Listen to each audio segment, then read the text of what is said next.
বাকিটা দিয়ে দিলাম না।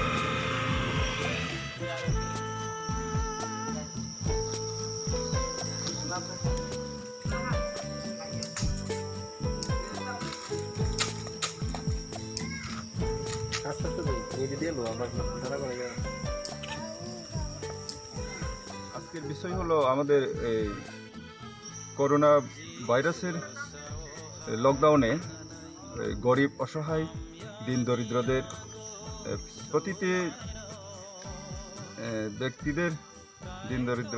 ব্যক্তিদেরকে সাহায্য বিতরণ, চাউল এবং কিছু খাদ্য সামগ্রী বিতরণ।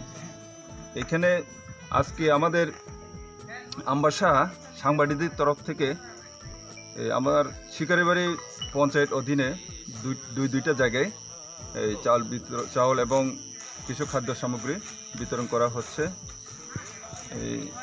আমার এবং গ্রামের প্রতিনিধিদের সাক্ষাতে আমি শিকারিবাড়ি পঞ্চায়েতের একজন কনভেনার হিসেবে সমাজকর্মীর কাজ করছি। ধন্যবাদ।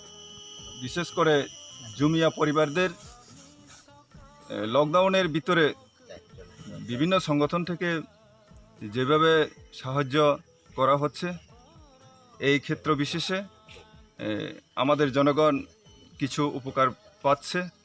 আমি আশা করি আমাদের গ্রাম পাহাড় এলাকায় আমাদের জনগণ লকডাউনের ভিতরেই অনেক শান্তিতে আছে। আজকের এই প্রোগ্রামে আমরা কি কিছুটা হেল্প করতে পারছি?